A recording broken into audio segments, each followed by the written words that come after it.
My name is Ernest Savoy. I happen to be on the chairman circle, and I had the honor and privilege to meet with Noel and have him walk me through this exhibit. And I'm going to share some of the things that he shared with us, with you, about this particular piece called Imagination. And the thing about this particular piece is that it sort of comes in on itself. So I'm going to start, it doesn't start in a normal way. Normally we read things sort of left to right. This piece doesn't start that way. It sort of comes in on itself, and I'm going to try to walk you through it, at least the way that he explained it to us. So here we have West Indian statue. Here we have the hands up in some form of supplication, in honor maybe to God, or some other sort of supplication. Very royal, very regal, very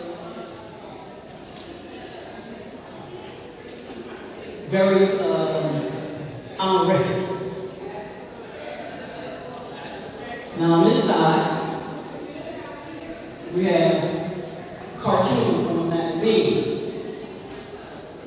Again, we have an African American, or African, his hands up, in surrender, in supplication. And as a result of that, while that one is ancient, in the 18th century in West Africa, this could be yesterday, right? He too has his hands up in supplication, in some sort of honorific, saying hands up, don't shoot. And as a result of that, his life is taken. And if you look close, you see he even gets a crown. And he too finds the glory of God and loses his life. So then the picture comes in, and it's how to handle racism, right? So pictures from, if I'm not mistaken, in the 70s and 80s. This one and this picture of an African being choked by police, right? Again, these are from the 70s, the 80s, but it could be yesterday. So you see how the picture is coming in on itself? Yes? These two pictures, how to handle racism. And last but not least, and again, they're sort of distorted. You can see the pain in his face and the twisted way that he's looking. And in this one, you can see the twisted way in which the people are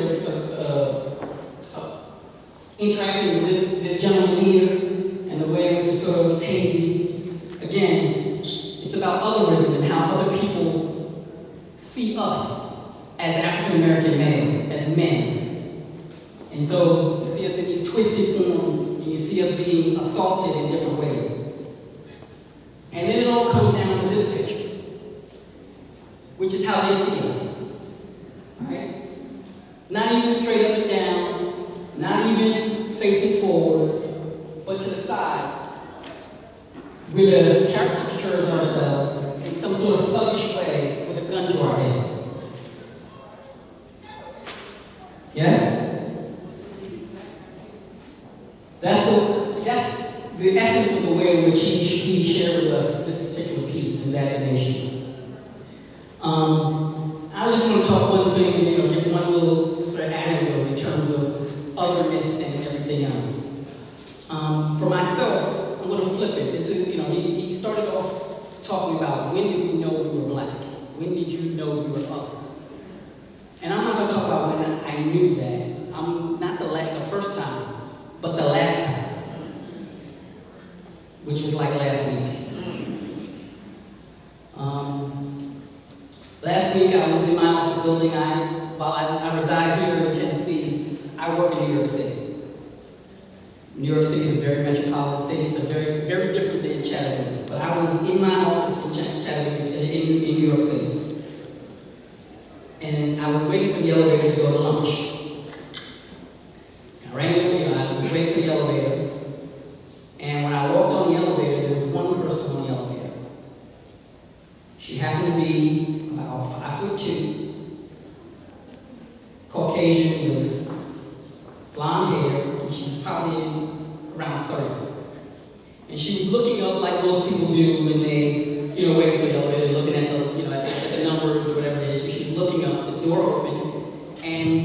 standing sort of on this side, on the left side, and I was standing on the left side outside of the elevator, so she didn't see me when the doors opened. But as I walked into the elevator towards the right corner, she saw me, and she jumped. And then she got on her phone, and she started texting away, and she crawled back into the corner on the other side. And we took the elevator flight, the two of us, down to the lobby where we got off.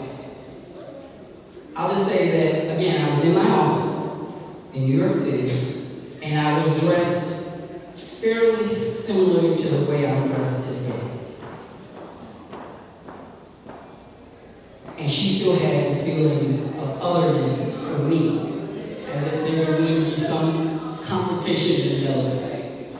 So I just want you to think about that, and think about how this piece comes in on itself, and how this is a distorted picture of us that they see. And with that, I'm going to introduce to you, in rhyme or fashion, Terrence Banks.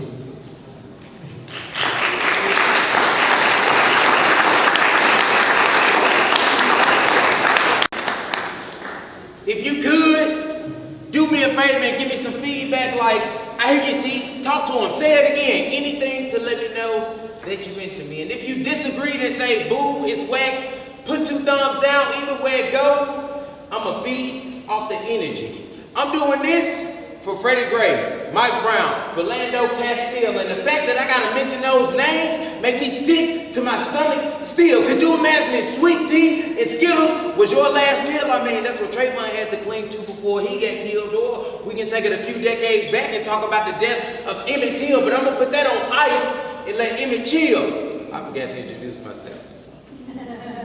My name is Terrence Banks, and I consider myself a spoken word artist, and a lot of people may be thinking, sheesh, his intro, the hardest. Not at all. I'm just getting started. So I'm supposed to stand here like everything is okay. Kanye shrug. Houseway, when society has taken a moral vacay and our president, I'm convinced he's doing it for a payday. But I'm convinced he's doing it for a payday. Understand that this is merely an opinion piece, and if you disagree, like a game of musical chairs, take a seat. This ain't got nothing to do with a Hanes commercial. We can box or keep it brief, but let's get straight to the point. First off, freedom of speech. And I would think freedom of speech includes the freedom to take a knee, but that's more like the freedom to the freedom to pay the fee, and it'll cost you anything from time in jail, loved ones, your limbs, hell, it could even cost me. Or we can talk about our right to bear arms. That includes purchasing handguns, pistols, shotguns. I mean, if you got the money, then pay for them. But I'm talking about a whole bunch of numbers and letters like AK-47, M16, ARs, people with weapons like that, they only want to do harm. Understand that you're not in good hands. This ain't State Farm. We're on the verge of a race war, and you've been warned. But let me get something off my chest because the weight's too heavy. Innocent lives lost to police gunfire. See, the aim's too ready. The black man is just a token on the Monopoly board because the game's too deadly, and Zimmerman auctioned off the gun he used to kill Trayvon. See, the pain's too steady. So yeah, I'm kneeling with Kaepernick. You gotta pay attention. And if you got a problem with that knee on the ground, then take offenses, because I've seen tweets, videos, posts, comments from ex-military personnel, and they commend it, but this goes beyond freedom of speech. Oh, when did they amend it? You know, freedom of speech, our First Amendment, but maybe that's me going too deep. Minorities who try to keep the peace, mess around and get killed. And if you keep still, you still mess around and get killed. So the only way to survive that's real is to make sure that peace you keep is still. And I know I've used peace and still interchangeably, and you can hear the rage in my voice because it angers me. Me living as a black man is living dangerously. So if it's pain you seek, then stare to me and feel the pain in me, because most folks merely adopted the struggle. Hell, the struggle is now ashamed of me. But I'm gonna keep things brief and wrap it up.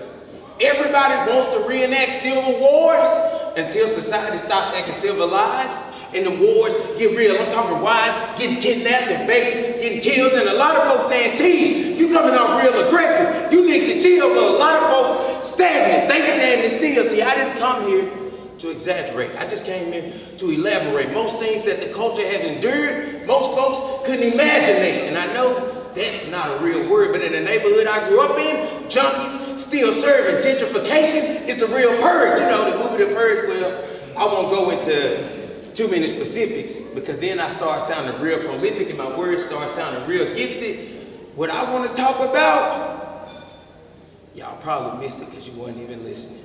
Thank you.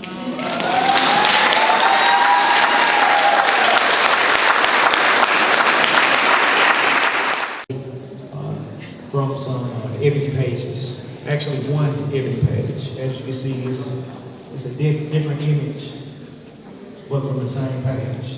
And and what I see is the brainwashing that's happening. What magazines usually do, what the media usually do. And if you can think back to those old tube TVs that we used to have growing up, well, a lot of us used to have growing up. I see a lot of young faces. A lot of us had one of those tube TVs. And when you was trying to turn those channels, it kind of fizzled like that. Then then it started kind of coming together, but then it got kind of crumpled up again and it just went blank. Then you have to adjust like the contrast and the black and all of them over there. And you kind of try to clear the picture, but sometimes it'll be red and sometimes it'll be all kinds of other funky colors. So this piece, it says a lot about how our media brainwashes us, how our newspaper brainwashes us, and how the world perceives us. And sometimes how we perceive ourselves. Sometimes we take ourselves and we bleach ourselves, we wash ourselves out. Just like this last picture here. So this piece is very unique that Noel did because it tells a story how not only society see us, but how we feel about ourselves and how we abuse ourselves mentally and physically. Some of us take our face and put all this gunk on it when y'all are naturally beautiful, we don't need it. So, but those magazines and all those people that tell us that we need to put all this makeup on, men and women alike, don't get me wrong, because men wear makeup too on some occasions. And it tells us that we don't have to wear our hair natural. We don't have to wear our hair natural. We have to put all these different lace fronts and weaves and things like that. It tells us that our hair is ugly, and it's not ugly. But we can't listen to these magazines. And this is a Blak magazine. This is an ebony magazine, and it says the same thing as a Sports Illustrated or a men's fitness or women's fitness. So we have to start looking at ourselves in a better light. So that's what I took from this piece. I know we're going to do questions and answers and how we feel about the pieces later on. So I'm going to pass the mic on to this young man, Caleb Golson. Keep the mic. Can y'all hear me? Yeah. All right. Okay. Make sure y'all still see the art. So like the first thing that spoke out to me when I was looking at this is identity. And I feel like a lot of black people especially struggle with that simply because like we don't even know where we come from for real, and so much is put onto us from white dominance and white supremacy that is like we don't know what direction to go in when we actually are faced with the reality that we do need to find ourselves. So that's what inspired this piece. How do I cope with a society that forces me to suppress my anxiety, forces me to put on a different face when approached by the superior race, but still understand I'm black, so I need to move quietly? It's way too often we have to offer ourselves up in variety. We look in the mirror and don't know who we are, feel like our only option is to escape sobriety. What's funny is my identity can't be duplicated. No matter how they portray me to the market, my appearance is way too unique to be replicated. It's too complicated to understand my culture, why cultural appropriation is something that has yet to become regulated. But if you work for 400 years for free, maybe this is something that you would have anticipated. Still, the mask you forced me to wear works just well enough to hide back tears. I think about my ancestors who never found their true selves because they were conditioned and taught to live in fear.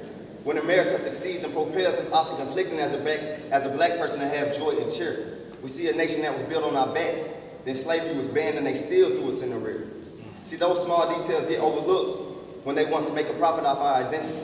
And so many people lose themselves because they never come face to face with the epiphany that we no longer have to conform to white dominance, allowing them to drain all our energy. The system forces us to think intuitively. When it's all said and done, I wonder which mask will help them remember me. But despite the oppression and exploitation, it's never too late to find true self. Even if it takes solitude and detachment from the notion that we have to lose ourselves to gain the check. Gotta remember, no matter how we appear to the hierarchy, there will always be those who still wish to put the noose around our necks. Still, the bigger picture helps us understand that the person we see in the mirror is the main person that we need to protect. Thank you.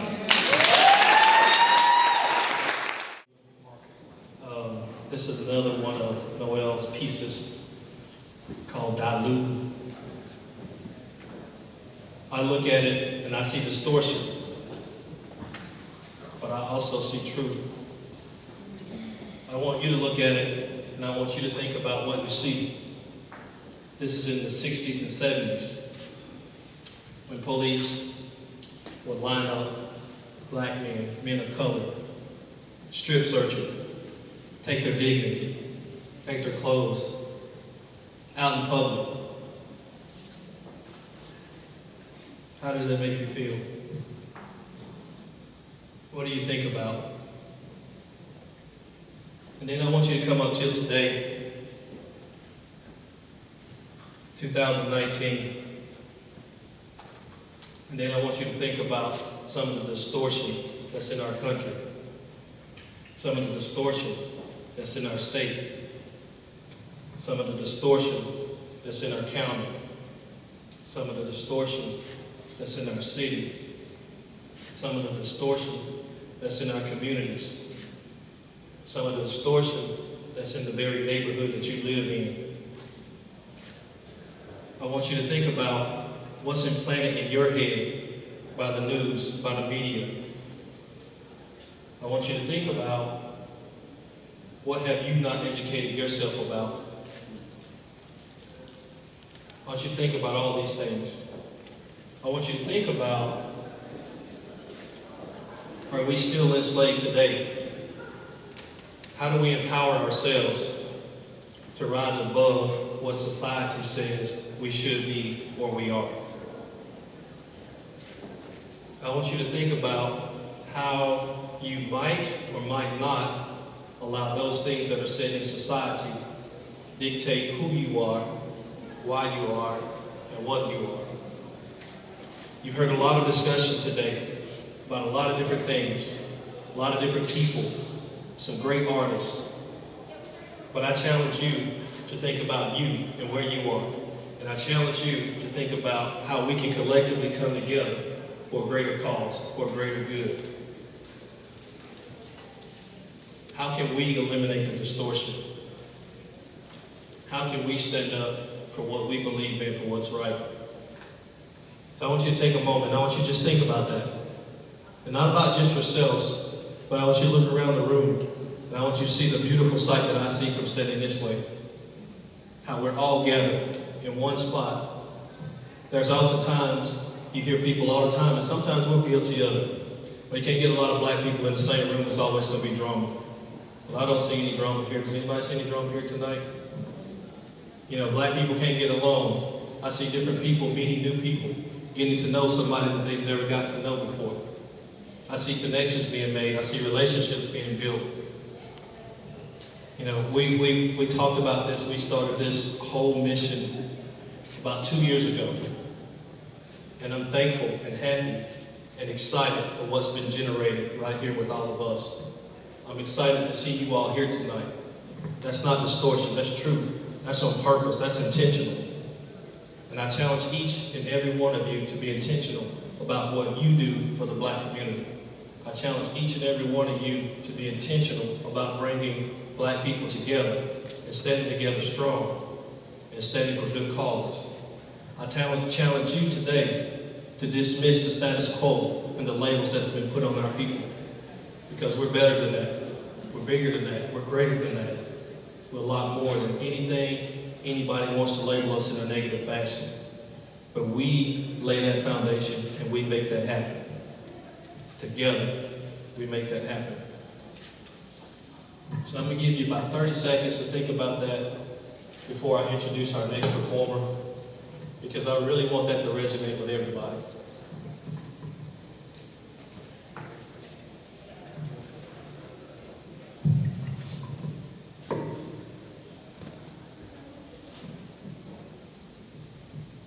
So let me introduce our next performer.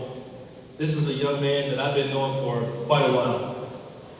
He told me not to call him by the name that I call him, so it won't be calling by Stuart's name. So, Prince T bio, from Terry J. Smith III to the city's son, Prince T is making his way through his hometown city of Chattanooga. Inspired by the words of his grandmother, who believed in his gift, Prince T looked where his gifts and heart would take him after a football injury. Inspired by the words from his grandmother, he focused on bringing the sound of Motown back to the ears of the new generation. As a proud Chattanoogan, Prince T looked for ways not just to collaborate with local artists, but created a future where he could uplift and support the ones coming up behind him.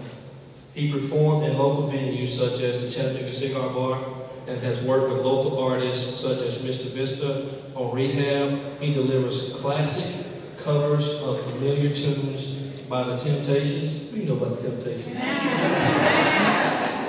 Marvin Gaye, as well as revamping country songs by artists such as Burning House by Cam.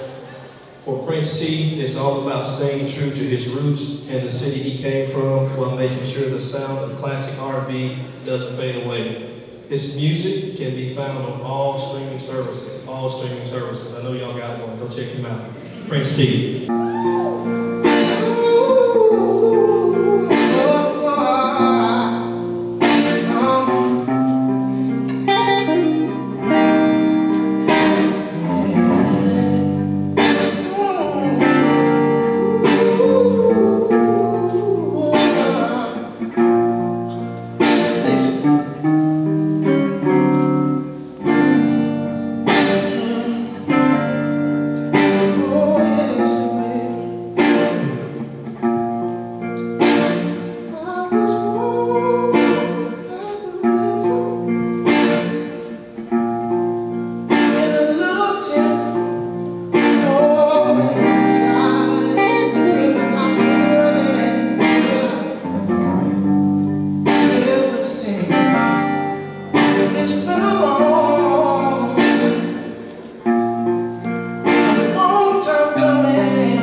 So we really hope you all enjoy the discussion around the art as well as the performers. Let's give it up one more time for all three of our performers.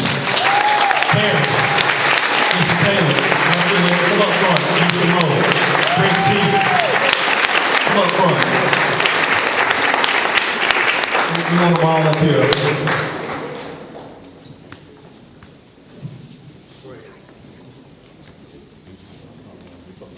Every last one of you all were absolutely phenomenal. One more time for our performance, y'all.